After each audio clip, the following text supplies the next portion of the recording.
Today we are going to be walking around finding hidden gems for free, hidden around New York City. And I have no idea what they are.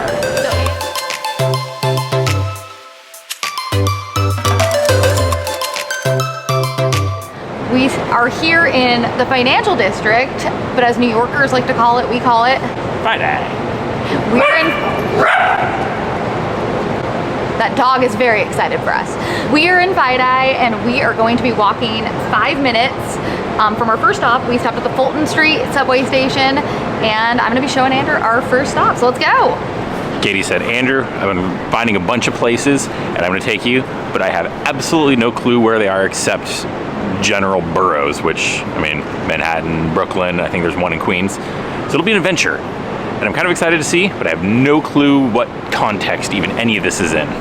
The most exciting part of this journey is I get to navigate it all. And Katie has no navigation skills. Andrew is like Lewis and Clark. So when you pull up your phone, it says like, head southwest. I'm like, where is that? Do I turn left? Do I turn right? Like, you've gotten better over the years. I've gotten better, but still not your forte. It's not my forte. Like, I don't know what way southwest is.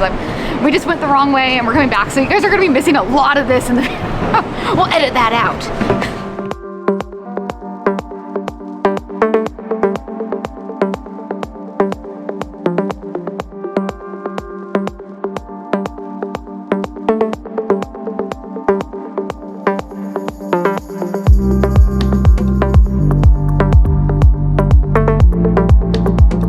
Why is there a clock in the ground? Yeah, so we've already seen tons of tourist groups because we're in the area kind of by the World Trade Center and people are just walking over this, but they have a clock in the sidewalk.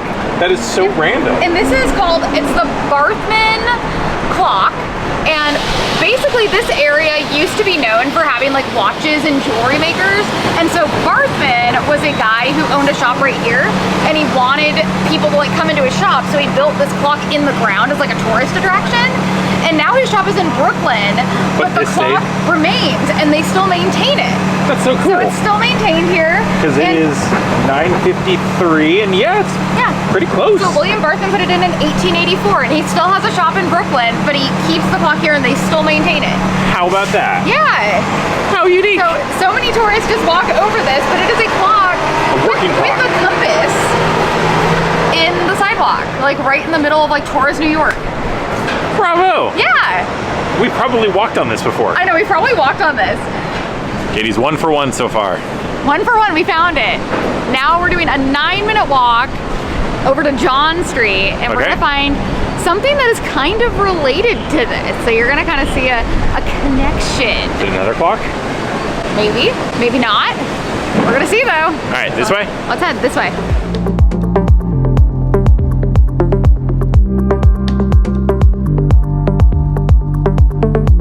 Finance bros are not out today. Andrew's a finance bro. I am not a finance bro. Yes, you are. You work in finance. Don't deny it. But I'm not a finance bro. Do you own a vest? I do. You bought it for me. Yeah. How many? Do you own 2 vests? Yes. How many did I buy? 0. But do you wear them? That's a true question. Not often. You're a finance bro. You don't have time to buy your own clothes.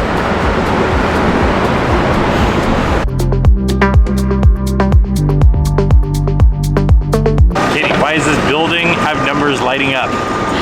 I'm assuming this is it. So this was built in 1971. Okay. And at the time that it was built, it was the largest digital clock in the world. If you look at it, it's kind of hard because the 6 and the 00 looks like they're broken. The top row is the hours. Okay. The second row would be the minutes, so it's like, it would be the second 2 kind of rows there. Okay. And then the seconds are the red numbers that are like going about. And then when it gets to the bottom, the 7 will turn to like an 8, so it's 10:07.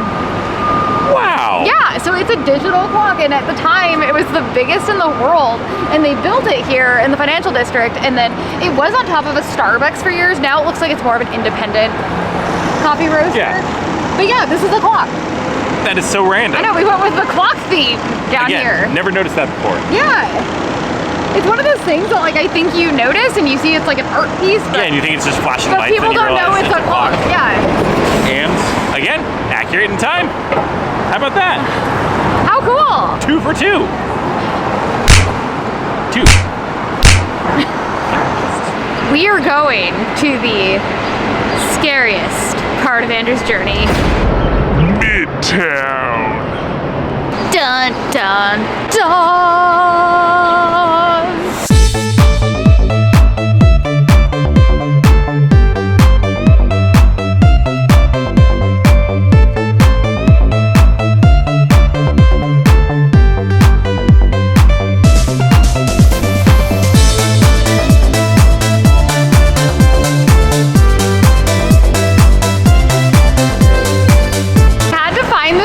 For my dad. So this is Ralph Cramden, who is a character in The Honeymooners. He's played by Jackie Gleason, but he was a bus driver, so it makes sense that he would be like the Port Authority statue because it's like the buses. I thought that was really fun. So like it's like a bus driver tribute statue. Guaranteed my parents would be fans of The Honeymooners. Hey Katie. What? Have you ever actually watched The Honeymooners? No. I don't think I have either. I haven't either. I've seen many of those old shows. My parents were big TV Land fans. I mean, but, I feel like my dad, I've heard of it for sure. Like probably grew up with The Honeymooners because Yes, my dad's older than your parents. But it would have been like on when my dad was like a kid. Back when TVs were first invented. Yeah. Back when the TV. My dad's gonna like come at us in the comments for this. Sorry, Dad. But Andrew, that is not it. That's not it? Nope, there's more.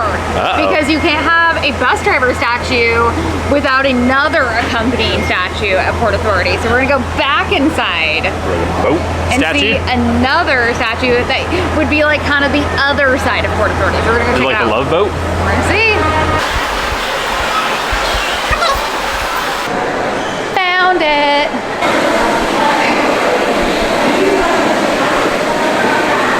You can't have the bus driver without the commuters. Huh. So it's like a statue in tribute to the commuters, their installation. So like all the people that come from New Jersey every single day and stop here, it's like a tribute to them coming into the city.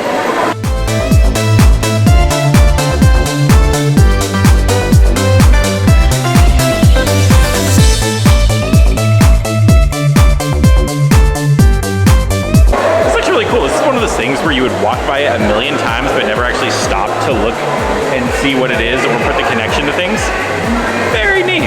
Very sneaky. And it's right in the kind of rotunda-ish ticket station. Very cool. I feel like this could be interactive. Like I could be like, cut in line.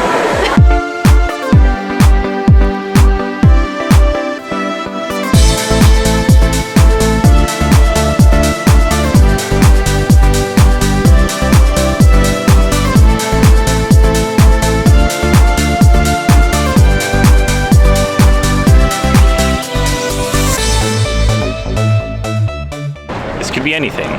It could be anything. I feel like Bryant Park in itself is just like the little oasis of Midtown. Pretty much, yeah. Yeah, it's like and right off Times Square. It's the first time since we've been here that it hasn't had a Christmas village and a giant setup, and it's actually a little bit chill. I feel like the winter village now goes on through March. Yeah, So it's a really long time. It's a real long time. But in the spring, summer, I feel like it takes on a little more of a chill vibe, which is nice. Got the lawn back, got our chairs. Like if it was a little bit of a nicer day, like this would be a lovely place to go have like lunch or something. I know. Full circle. We're switching to the other side of the park. It's kind of hard to see because today, in full transparency, is like a day where they close down this like a lot of major streets in New York so people can like bike on them and stuff. And because of that, there's lots of farmers markets and street fairs. So there's a whole row of street fair tents right in front of where we're going, but we can kind of see it here from the side. Do you have any idea what we're looking at? It's like that little raised thing. I have absolutely no clue. Okay, do you remember when we did our underground tour, like trying to get from Rock Center to Times Square? Yes, okay, absolutely. Similar. This is an escape hatch. Is it really? Yes. So in the 80s, the New York Public Library is right next to us, it's right here. In the 80s, they had way too many books and they were basically threatened, like you have to go put the books somewhere. So they were gonna have to send them to New Jersey. And they were like, we don't want to send our books to New Jersey. So we're on top of a huge mass of tunnels that just has hold books? Yeah, so it has 84 miles of books beneath us. Jeez. And people work down there, and so they needed an emergency exit. So that right there is actually their escape hatch. Like if there was a fire or something, they could get out. Well, and an alternate exit. Today they can't walk on the lawn, so they just resodded it. So how are they going to get out? Well, then out of luck. SOL. That's actually really cool. Yeah, so we're on top of like the library's tunnels, and then if you wanted to check out a book that's stored down there, because a lot of the library now is like a museum, but a lot of the books are underground, they have these little like tunnel systems with little trains that'll go down and get books for you, and then they'll bring them back up. I want to ride on that. That sounds great. Yeah, and you can see it on TikTok. So if you like search like underground tunnels, New York Library, like they have little videos of the little trains. Sweet. Yeah, cool. But that is an escape hatch from the underground library. Next to an honorable mention around the corner. Yep, honorable mention. We're gonna see if the rumors are true, but I've heard some rumors, and we're gonna put them to the test. When I make a joke that, hey, it's a public restroom, we're gonna film that, and Katie goes, yes. Yes. So there is a rumor that these are the nicest public restrooms in New York. They're supposed to be really clean. They have like flowers on the counter. They super maintain them. And they look like a mausoleum. Yeah, it's kind of given the vibe of beach bathroom, so I don't know if I really believe this, but Andrew is gonna be the one who goes in. I won't make you make the camera, bring the camera, it's really creepy, but there's a really long line for the women's. So Andrew, you are gonna go in and you're gonna let us know, is the bathroom all they say it is? For you. For your bladder. All right, there he goes. Will he survive? Okay, Andrew, the verdict. They're really nice. Are they really nice? Not only is there an attendant who lets in one person at a time, they're really small, but there's classical music playing.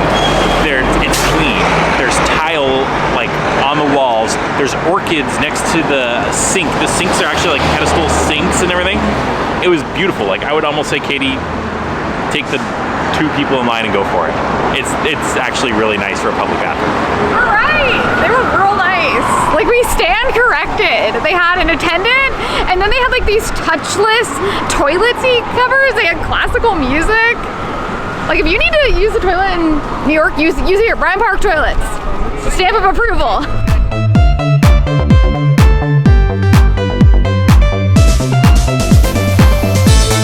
We're between 6th and 7th Avenues. So what comes between 6th and 7th? 6.5. Yeah, this is the only half street in all of New York, and it's right in Midtown, and I had no clue this existed. Apparently it runs from 51st to 57th between 6th and 7th, and it's all these like really cool arcade style like streets, like those European like enclosed arcades, and it's like this European style street that like no one knows existed. Like I had no clue. We've walked down this street. And it's funny because you don't usually see the half street. You'll see half apartments and stuff. On the West Coast, they just call them alleys. It'll be like the Murray Alley or whatever. 6.5 Avenue, sneaky cool. Yeah, and it's this little tiny street, and it's like this pretty street. I can't believe that no one talks about it. Yeah. Like we've walked by this how many times? There's like a restaurant over there. Let's go look at it. Let's go look. It's super cute.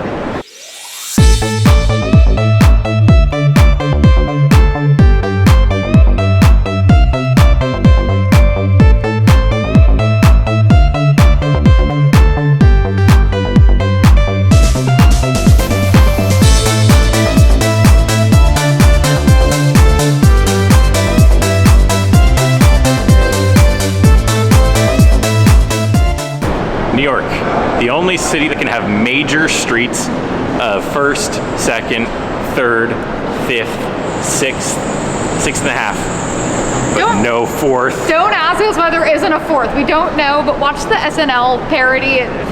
It says it in a nutshell, everybody. Just Google it.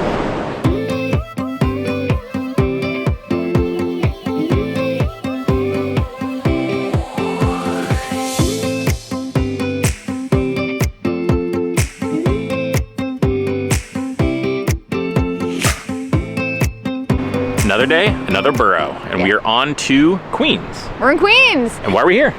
I mean, it doesn't look like New York. This is Forest Hill Gardens, which is a neighborhood in Queens. It's near the Greater Forest Hills neighborhood, also kind of near Kew Gardens, but it's called Forest Hills Garden. It's a neighborhood that was built by settlers that came over from the UK, and they wanted to make it look like the UK. So all of the houses are built in kind of like that English cottage, Pride and Prejudice, Tudor. Alice in Wonderland kind of style. And I mean, this neighborhood is cool for two reasons. So that is one, and two, it has houses. And big houses with big yards. Which is crazy, because you think of New York and you think of Manhattan and apartment buildings and crazy, and this could be a neighborhood in, you know, countryside of England. It could be a neighborhood in suburban Ohio. It does not feel like New York at all. And it's beautiful. The yards here are massive. I mean, they're bigger than my yards in Washington. It looks like the nice Tudor houses you get in LA, except every single house is that style rather than just kind of one and then you go on the others. I'm excited. This is neat. Yeah. This is perfect for a spring day. It's perfect for a spring day. It's beautiful right now because they're blooming. They have a lot of like the cherry blossom trees. All the trees are in full bloom in the spring. Lots of people are out walking around, going for runs, things like that. And so it's a really cool just neighborhood. I think if you're looking to get out of the city, if you live nearby and you just want to come to a place that would be a nice place to stroll or kind of check out, feel like you're a little bit out of the hustle bustle, this might be it. Because I mean, I feel like I'm in like a Pride and Prejudice style neighborhood.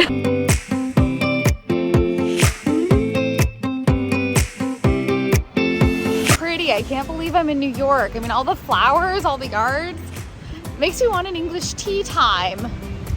A Sunday afternoon tea is looking rather nice right now. And the weather is kind of like England too, because it's a little chillier today and a little windier. So we're getting the true UK vibe today. So thank you, New York. It's been a nice, pleasant surprise. I'm glad we found this gem.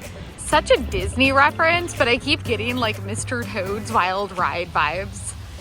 And I'm loving it. I think it's all the brick. Toad Hall right here.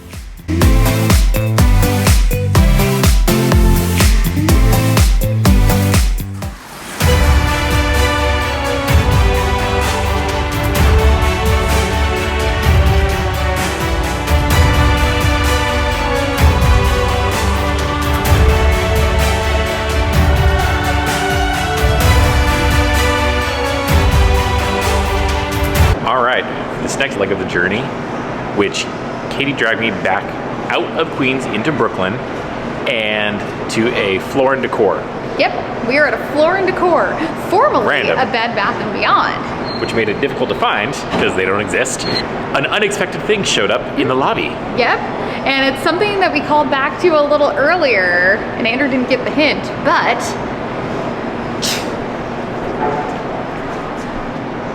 A random giant Captain America statue. Steve Rogers. I mean, Brooklyn's own. We had to come to Brooklyn. It's so random. As it says, I'm just a kid from Brooklyn. I mean, this lobby is huge. This building is massive, and then there's a Captain America bronze statue inside of the Floor and Decor. And this statue is really cool because it was commissioned by Marvel. So it's like an official Marvel commissioned statue. Yeah. And they commissioned local artists from Brooklyn. And it's been everywhere. For being like this massive statue, like we'll kind of stand next to it for scale. It has been in San Diego for a long period of time for Comic-Con. It was in Prospect Park. It's been over by the Barclays Center, and now it has found its home in Floor and Decor. So hence the hidden in plain sight. So it's a cool, it's free site. Totally. And you have bathrooms at Floor and Decor, which I mean, are hard to find in New York. Here I am for scale. You can see how tall it is. This thing is huge. Scale is huge. Man, it is quite big. How tall are you, Andrew? 6'3". So this would be 7-something, and I'm not even halfway of this. So, bravo to the makers. They didn't go cheap on this one. Credit where credit's due. I feel like statues these days have declined in quality, especially in their face. This one was the perfect blend of like just enough features without going too in depth, where it stands up and looks good. So bravo to the sculptors here.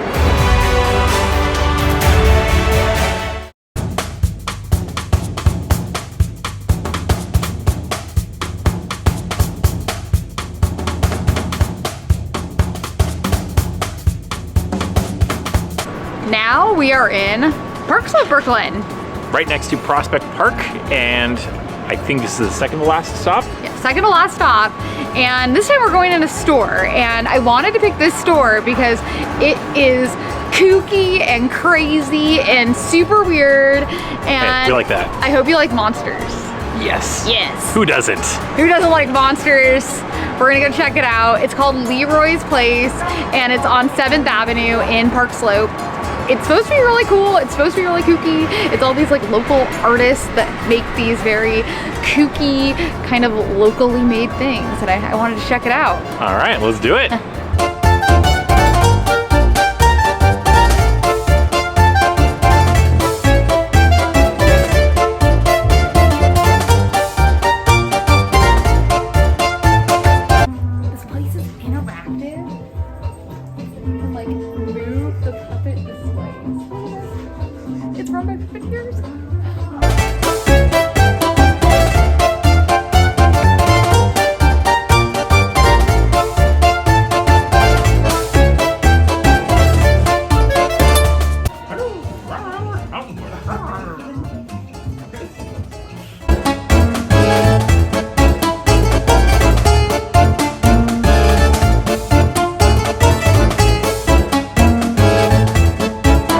That was unhinged in the most glorious sense. In the best way. Like, this is way cooler than I thought it was gonna be. That should be in every major city. That place is awesome. So apparently it's owned by people who are puppeteers in New Orleans. They have another store there, but this is their like unhinged Brooklyn sister store. And the puppets move throughout the weirdest stuff that you can buy, but it's an aesthetic and I'm here for it. Yeah, and everything seemed high quality too, which I liked. Like it was high quality like craftsmanship. So bravo. Thumbs up. Thumbs up. Thumbs Come to up. Leroy's Place, Park Slope. If you're looking to get out of the Manhattan, crazy. 5th Avenue it is not. 5th Avenue is not. 7th Avenue, though.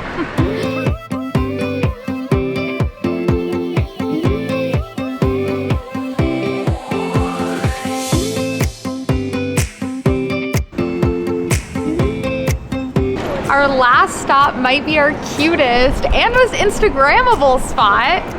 Love Lane. Lane. I had no idea this existed. Yeah, we're in Brooklyn Heights, which is right by Dumbo, and it's a really poppin' area, but this little tiny street called Love Lane, it has this almost like a British looking sign, and it's on this cool brick wall, so like you can get Instagram photos. It's super cute, and everybody just walks by this. I mean, there's tons of people on the street, and no one is stopping. But it's so adorable, and it has the cutest CVS ever on the other side, which is awesome. It's on the side of a CVS, and it's like the most adorable CVS of all time. How perfect. Love Lane. Love Lane. Well, props to Katie for pulling together this awesome, all-encompassing New York random tour of unique things that most people would walk right by. Yep. So next time you guys are in New York, be sure to look up, look down, look everywhere, because there's so many things hidden in plain sight that everybody can see, and they're all free. Cheers. Cheers. Give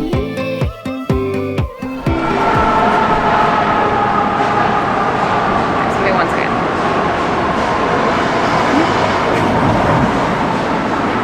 I feel like Andrew's gonna get a lot of bloops today. I don't want to go to Pasadena. Is it maybe the Bank of, what's it called, Scotland? Did we learn that? That like the unicorn is the national animal of Scotland? This is not one of our things, by the way, but we did learn that. Nate and Katrina, national animal of Scotland, the unicorn. Katie, 2 clocks and 2 statues. Yep. What's next? Maybe more clocks, maybe Hidden more statues. in plain sight. Maybe a statue of a clock? Maybe a statue of a clock. I feel like there's gotta be a statue of a clock. Yeah, Is there like a famous clock in the world? Like, I mean, not like Big Ben, but like a character that's a clock. Cogsworth? Yeah, Cogsworth from Beauty and the Beast. Maybe there'd be a statue of him. I feel like I should put a timestamp on there of how long Andrew is in this bathroom. That probably wouldn't be appropriate for the channel. Oh, there he comes. Katie made friends with the guy that we parked in front of with his pizza. So, of course, afternoon snack. And he's from Italy, too. Grazie bello. It's called the ballroom. Okay, we are just finding all kinds of cool things. This is not it, but it's an art sculpture called the ballroom, and it's like a ball that goes down and plays bells, and like, this is super cool.